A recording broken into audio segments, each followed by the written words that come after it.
Good morning, students. Welcome to our online class. This is your third period, and the subject is social science.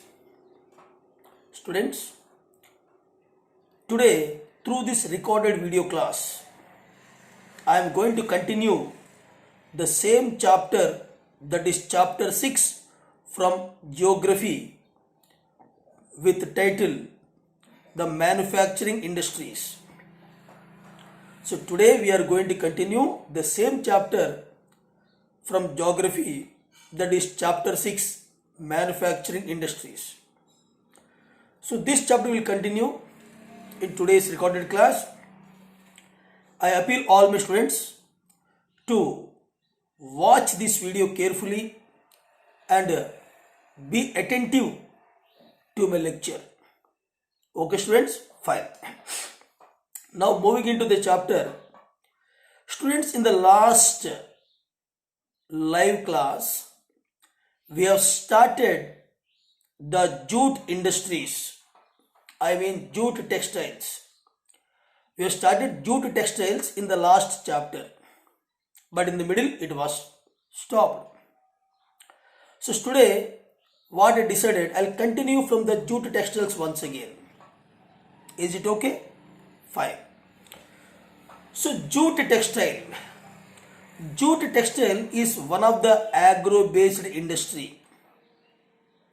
It is one of the agro-based industry, and it comes next to cotton textile, and it is one of the textile industry also. 3 sentences. Jute industries or jute textiles is one of the agro-based industry, it is one of the textile industry, and it comes next to the cotton textile industry. India is the largest producer of jute and jute goods, but next to Bangladesh. Here clearly said that one. India is the largest producer of raw jute and jute goods also, and stands second place as an exporter after Bangladesh. That means Bangladesh country stood first in the exporting of raw jute. Bangladesh capital Dhaka. So Bangladesh stands first in exporting raw jute and jute goods to the world. Second place is occupied by India in exporting raw jute. Fine. Jute, growing area you will find in West Bengal. Jute growing area in India is mostly concentrated in the narrow belt of Hooghly River, that is West Bengal. That is in West Bengal.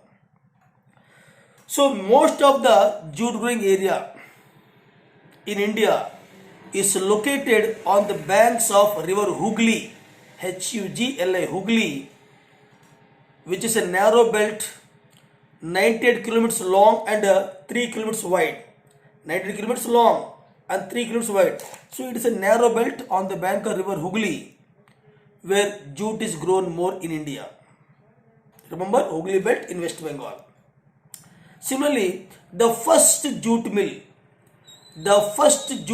was set up near Kolkata in 1859 at Risra. This question is very, very important.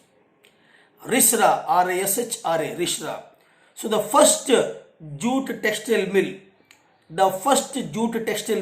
was established at Risra in West Bengal in 1859. Students, after the partition of India, that means earlier ours is United India, where India and Pakistan both were there. But in 1947, this was partitioned. So when our country was partitioned, when our United India was partitioned, then most of the textile industries, jute mills remained in India, but most of the jute mills remained in India, but 3/4 of the jute mills went into East Pakistan. Here East Pakistan is nothing but today's Bangladesh. Okay. So 3/4 of the jute mills went into the East Pakistan. At that time East Pakistan, West Pakistan both together called Pakistan. East Pakistan, West Pakistan together called Pakistan. But later on in 1971 East Pakistan got independence and turned into Bangladesh. So that's why Bangladesh stood first in the world in jute exporting or jute production. Okay, fine. Now what are the factors? What are the factors that are responsible for the location of jute growing area in a Hooghly Basin? One question will be asked. Factors that are responsible for the location in Hooghly Basin. What? Jute growing. Number one. Here well drained fertile soils are there. Well drained fertile soils on the bank of river Hooghly. Well drained fertile alluvial soils are there which are suitable for what? Growing jute. Second one, here ample water, sufficient water for retting the jute, R-E-T-T-I-N-G, retting the jute, R-E-T-T-I-N-G, retting the jute, ample water which is found in river Hooghly for retting the jute. Moreover, river Hooghly is acting as one of the best inland means of transport, inland means of transport to transport the jute from the producing areas up to the jute mills. Here we are having, abundant skilled and unskilled labor which are coming from the neighboring areas like Assam, like Orissa, Uttar Pradesh, Bihar, etc., etc. Here good network of transport facilities are there through railways, roadways and waterways to the jute mills. Here exporting facilities are also there in West Bengal. Two here seaports are there, two ports are there. One is that is Kolkata port and second is what? Which port? Tell me. Any idea which port is there? Two ports are there. One is Kolkata port which is located on the bank of river Hooghly. Another port is there. That is a seaport. Fine, I'll tell later. Now, so here good network of transport facilities, good facilities for export and import. Cheap inland water transport, ample sufficient water for retting the jute, available skilled and unskilled labor. At the same time here, that well drained fertile soils for growing jute, banking facilities, good marketing centers. All these are some of the favorable factors that are responsible for what? Concentration of jute textile industries in West Bengal.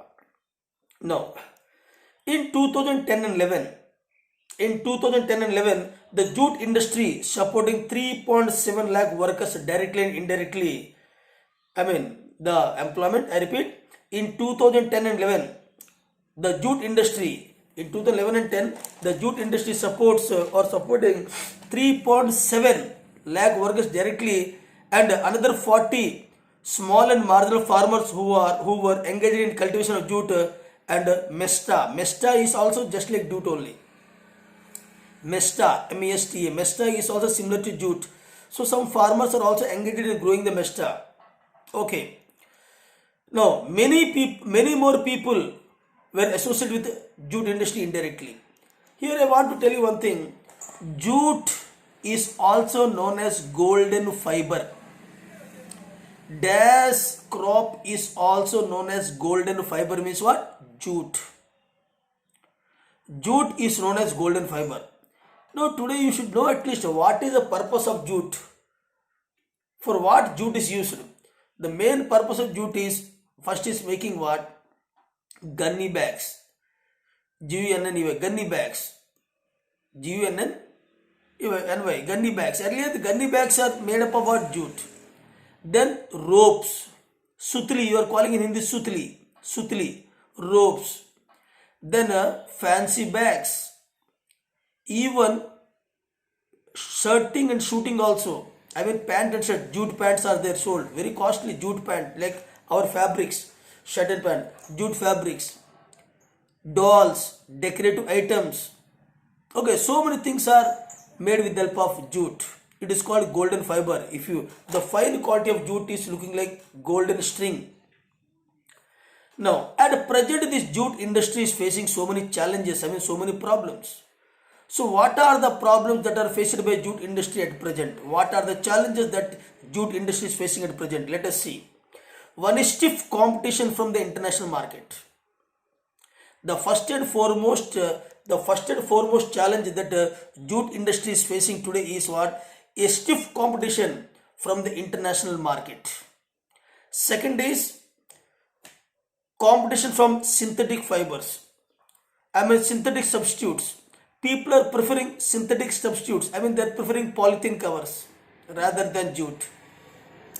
They are preferring synthetic textiles rather than jute textiles. One is stiff competition from international market, and the second is stiff competition from synthetic substitutes. Okay, and moreover, here Bangladesh is the largest exporter. I told you, and we are facing competition with what? Here Egypt.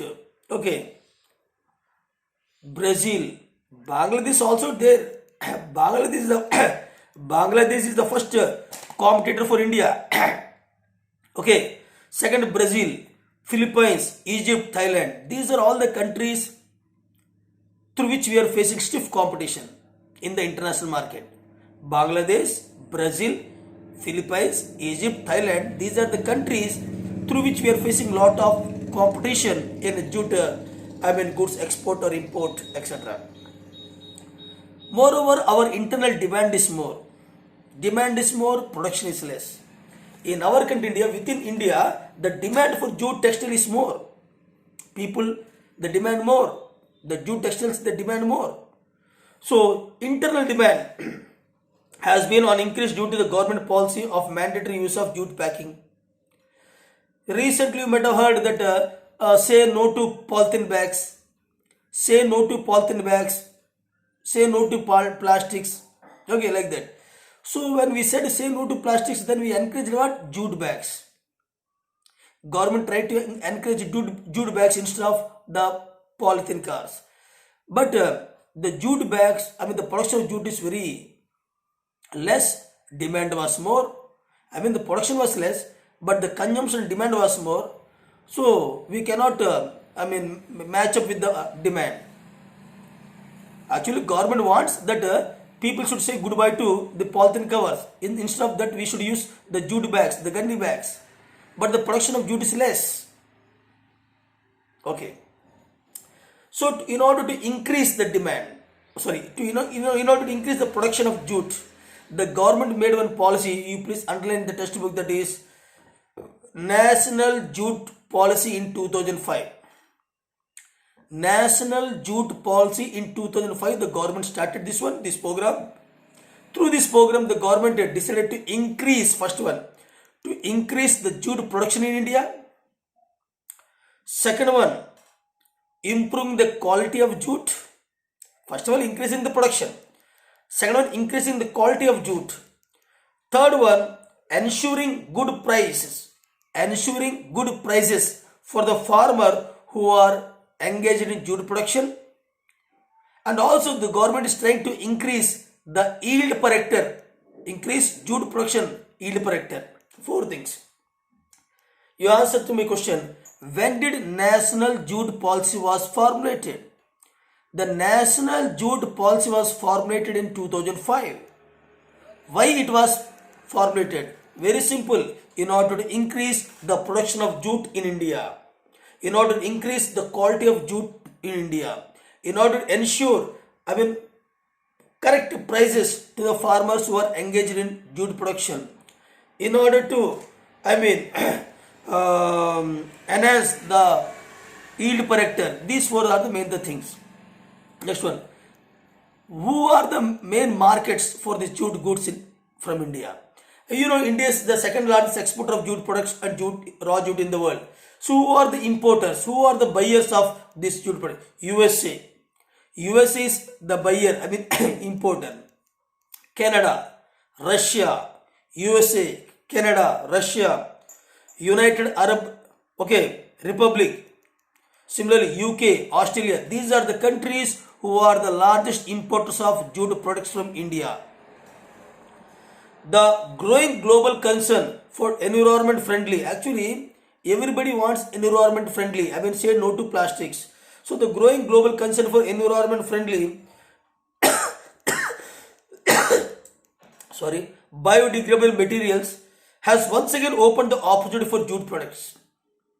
Now people, everybody saying say no to plastics or the polythene bags. So once again there was a increase in demand for what? Jute products in India. I want to tell you one thing here. This jute is grown more in Bihar, West Bengal first place, second Bihar, then Andhra Pradesh. In Andhra Pradesh, Nellimarla and Chittuvalsa. Nellimarla and Chittuvalsa. Nellimarla and Chittuvalsa, Bihar, West Bengal. These are the leading producers of jute in India.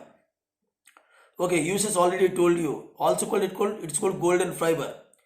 Fine. Now coming to next our next agro-based industry, that is sugar industry. So what is sugar industry? Let us start. So sugar industry is one of the agro-based industry next to textile industry. The second important agro-based industry next to textile industry. Next to textile means what here? Jute and cotton both. So next to textile industry, the second important agro-based industry is what? Jute industry. Sorry, sugar industry. Sugar industry is the second important agro-based industry next to textile industry. Now, India stands second place or second position in the world. Okay, producer of jute, sugar, but occupies first place in the production of gur and jaggery. I repeat once again, I'll start once again. The next industry what we are going to read is what? Sugar industry. Sugar industry is one of the agro-based industry. It is the second important industry next to textile industry. India is the second largest producer of sugar in the world. But in terms of production of jaggery and kandasari, here kandasari is also a type of what? Sugar, I can say. So in the production of gur, I mean jaggery and kandasari, India ranks first position. So gur, jaggery, India stood first place in the production, whereas second place in what? Sugar production in the world. Now the principal raw material which is used in production of this sugar is sugarcane. Sugarcane. So sugarcane is the main raw material, the chief raw material. The raw materials used in this industry is bulky and in haulage source content reduces. That I'll tell you later. So the main source of raw material for sugar industry is what? Sugarcane. Fine. Here one important question I'm telling here. Sugar industry has to establish very close to sugarcane growing area. I repeat, why it is necessary to establish the sugar industry at very close proximity or nearness, very close to the sugarcane growing area. Generally this question will be asked. Why it is necessary to establish sugar industry very close vicinity to the sugarcane growing area? This is the question. Now the answer, yes it is true. Yes it is true that the sugar industry is to be established very close or very proximity to the sugarcane growing area, because immediately after harvest the sugarcane has to be processed. After cutting the sugarcane, immediately it has to be processed. Otherwise, the sucrose content which you are calling sugarcane juice, the sucrose content will be decreased due to lapse of time, due to increase in time. Suppose you harvested the sugar cane yesterday, today itself or yesterday itself you have to process that one to turn it to sugar or jaggery or kansari. But you suppose you harvested sugar cane yesterday and after 15 days or 10 days you are what processing that sugar cane for sugar. Then what will meanwhile the sucrose content which is there in that sugar cane will be evaporated, will be decreased due to increase of time. That's why it is necessary to establish the sugar industries very close to the sugar cane growing areas. I repeat the answer once again. Yes, it is true that most of the sugar industries are located very close vicinity to the sugarcane growing areas because of the following reason. Number one, sugarcane is a weight losing and perishable raw material. First point, sugarcane is a weight losing and perishable raw material. Here weight losing means what? The sugarcane weight will be decreased due to increase in time. The weight of the sugarcane will decrease due to increase in time.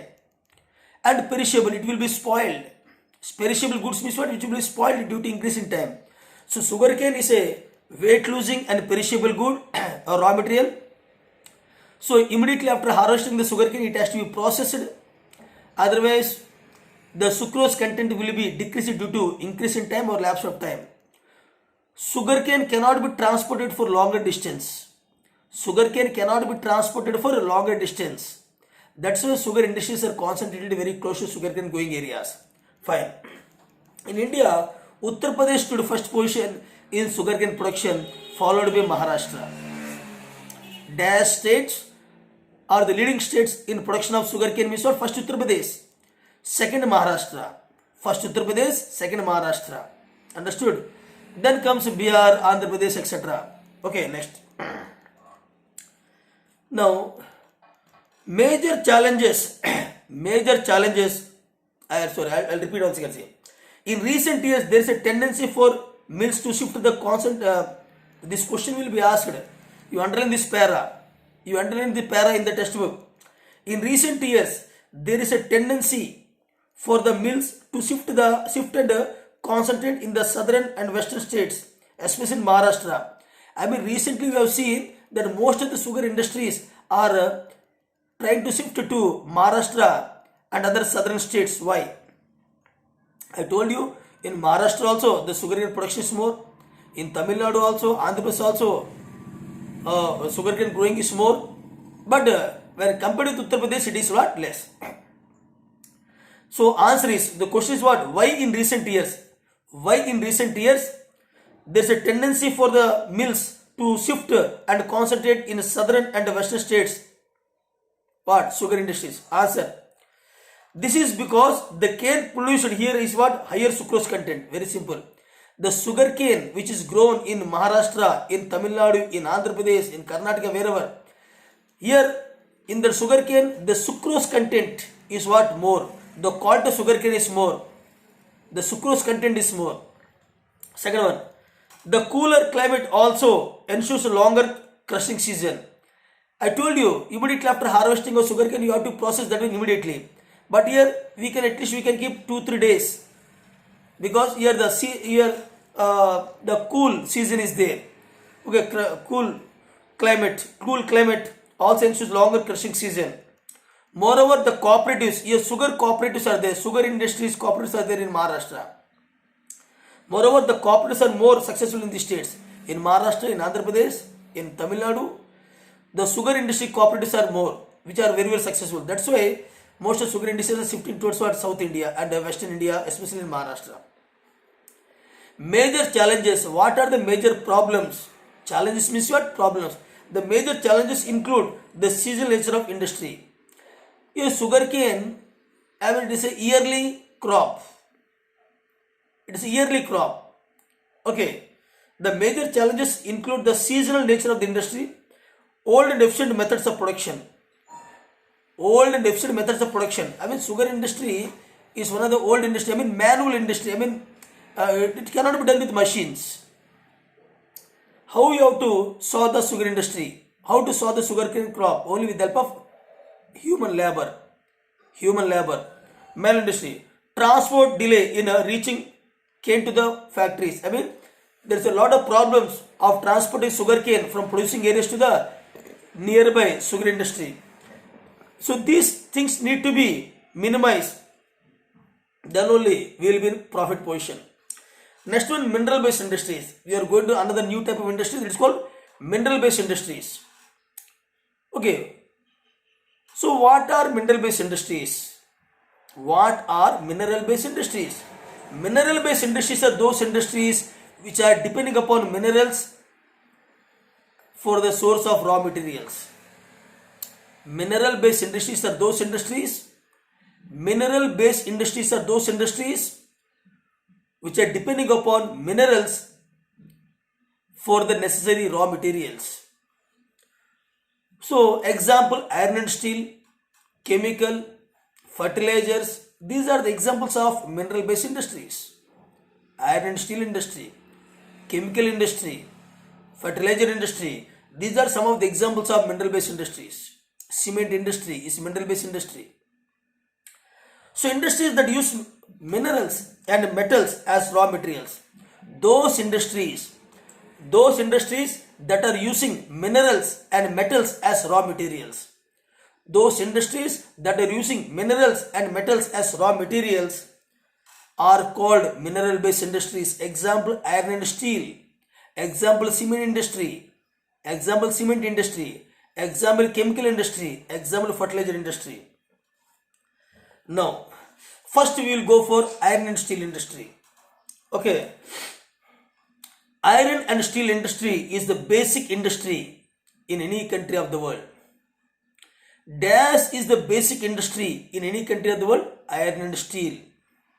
So iron and steel industry is the basic industry since all other industries are depending upon this industry. All other industries like heavy, medium, light industries depend upon this industry for the necessary machinery. I mean all other industries, either heavy industry or I can say medium scale industry or light industries, they're depending upon this iron and steel industry. That's why iron and steel industry is called the basic industry in any country of the world. I repeat once again, iron and steel industry is considered to be the basic and key industry for any country or for the economic development of the country. Why? Because all other industries, either heavy industry, medium industry or light industry, all other industries are depending upon iron and steel industry for deriving the necessary machinery and tools. Or I can say iron and steel industry provides necessary machinery and tools to all other industries. That's why it is called the basic and key industry in any country. Now, steel is needed to manufacture a variety of engineering goods.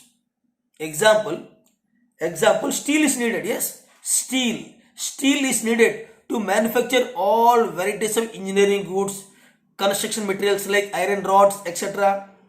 I mean, steel is needed for the manufacturing of all types of engineering goods. Steel is needed to manufacture all types of construction materials like iron rods, etc. Railway, rails, even defense items, all defense items are manufactured with the help of steel. Even in medical also tin boxes, okay, medical or the medical equipments, all medical equipments, defense items, machinery, engineering goods, all are made up of what? Telephonic items, okay, scientific equipments, all varieties of consumer goods, even varieties of consumer goods are manufactured with the help of steel only. That's why it is called basic industry. Now, production and consumption of steel is often regarded as the index of a country's development. Underline this sentence. Students. Production and consumption of steel. Production and consumption of steel is often regarded as the index of any country's development. Suppose in a country the production of steel is more. Suppose in a country the consumption of steel is more. That indicates that country is a developed country. So production and consumption of steel. Production of steel and consumption of steel is taken as an index. Is taken as an index of the development of a country or economic development of a country. I repeat, the production and consumption of steel is always taken as an index of economic development of a country. Iron and steel is a heavy industry. Yes, iron and steel is a heavy industry. It's a heavy industry because all the raw materials as well as finished goods are heavy and bulky in entailing heavy transport cost. This iron and steel industry, it requires heavy transportable cost to transport the raw materials and to transport the finished goods from production areas to marketing centers. I repeat, transporting raw materials to the industry and transporting the finished goods from industry to marketing centers. So transport costs are more because the items are very heavy. That's why most of the iron and steel industries are located very close to the raw materials available areas. Most of the iron and steel industries are located very less one or two. Except one or two industries, most of the iron and steel industries are located very close to the raw materials available areas. Okay. So the following are the raw materials. I will tell you the following are the raw materials. You will be asked for one more question. The following are the raw materials used for iron and steel industry. They are number 1, iron ore, cooking coal, limestone are required in the ratio of 2:4:1. 4 points iron ore, 2 points cooking coal, 1 point limestone. So 4:2:1. This ratio, iron ore, cooking coal and limestone is needed for iron and steel industry. Some quantities of manganese also needed. Okay. And also required to harden the steel. Why manganese is needed? In order to make the steel very hard. So iron ore, manganese, cooking coal, limestone, these are the raw materials used for iron and steel industry. Apart from this one, sufficient water. Apart from this one, sufficient water is also needed for iron and steel industry. Sufficient water is needed. Now, where should the steel plants ideally located? He's asking one question. Generally, where the steel plant should be located? Very simple. Steel plants should be located in such places where the necessary raw materials are available very close or which are available very closely. Wherever iron ore, wherever manganese, wherever that cooking coal, wherever the limestone, these raw materials are available, there only it is better to concentrate the iron and steel industry. So the ideal location of a steel industry is the availability of the necessary raw materials like iron ore, manganese, cooking coal and the limestone. Okay. Moreover, wherever efficient means of transport system is there, another point, wherever efficient means of transport system is there and wherever markets are more and wherever consumption is more. Steel plants, iron and steel industries should be located in such areas where the necessary raw materials are available easily, wherever the transport cost will be less, wherever the marketing centers are more, and wherever there is a good consumption of the steel. So in such areas, the steel industry should be established. Now, in 2014, with 8.6 million tons of crude steel, raw steel, okay, production was there in India. India ranked 4th, underline this one. India ranked 4th among the world in crude steel production. India ranks 4th position. India ranks 4th position in steel production. Okay, it is the largest producer of sponge iron. India is the largest producer of sponge iron, a quality of iron, a type of iron ore. In 2014, per capita consumption, an individual consumption. In 2014, the per capita consumption of steel in our country was around 60 kg. In our country, India, the per capita consumption of steel in 2014 was 60 kg. okay, per annum against the world average 217. The world average of steel production was 217, whereas ours is what? Only 60. So we need to increase the production of steel. Here one picture is given here, you can see process of manufacturing of steel. How do manufacture steel? So first transport of raw material to plant, then iron ore is melted, limestone is a fluxing. Limestone is a fluxing material which is added in order to remove the impurities from the steel. Slag is removed, coke is burned to heat the ore, then molten material poured into molds like pigs. Then comes what? Pig iron is further purified by melting and oxidizing the impurities. Manganese, nickel and chromium was added. Then what? That steel which is made, that is useful for what? Shaping, like rolling, pressing, casting and forging. These are made. So this is the process of what? Which is used in what? Steel industries. Now, one question will be asked, that is mini steel plants and integrated steel plants. So this I'll explain. There are two types of steel plants are there. One is mini steel plant and second is what? Integrated steel plant. The simple difference is, in integrated steel plants, all the process of the steel plant is done under one roof at one place. Whereas mini steel plants, they always produce what? Scrap and sponge iron only. I repeat, there are two types of steel plants are there. One is mini steel plant, second is what? Integrated steel plant. In an integrated steel plant, okay, all the processes that are taking place in a steel plant are at one place under one roof. For example, handling everything in one complex, like putting together raw materials to steel making. I mean, from raw materials to steel production, like rolling, shaping, etc. Everything, all process are done at under one roof. That is so integrated. Whereas in mini steel plants, okay, they are very smaller in size, have electric furnaces. In mini steel plants, electric furnaces are there. They use steel scrap and sponge iron. They have re-rollers that use steel ingots as well. They produce mild and alloy steel. Of given specifications.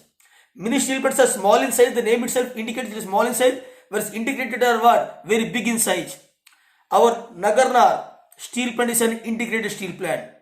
You will be asked differentiate between mini steel plants and integrated steel plants. So this is small in size, large in size. Here deals with the scrap iron and sponge iron. Deals with what? All processes are done in the one plant. Okay. Examples also you have to give.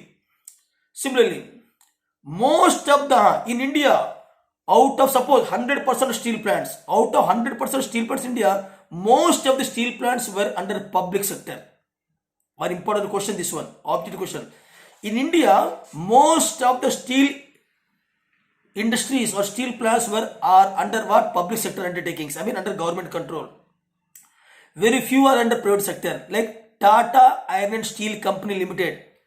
TISCO, Tata Iron and Steel Company Limited is under what? Private sector. Many are there like that. But most of the steel plants in India are under what? Public sector undertaking. Now, whatever steel is produced by all these public sector steel plants, whatever steel is being produced or water production is made by all the public sector steel plants, so that steel is being collected by SAIL, Steel Authority of India Limited. Steel Authority of India Limited, SAIL. After purchasing that steel, then the SAIL, the Steel Authority of India Limited, it sells the steels to the consumers. See, most of the public sector undertakings market the steel through Steel Authority of India Limited, SAIL. That means all the public sector undertakings, steel plants, they sell their steel to SAIL, and then SAIL will sell the steel to the consumers. Okay, so up to here I am stopping, and tomorrow again in live class we will continue. Okay students, thank you very much. Take care.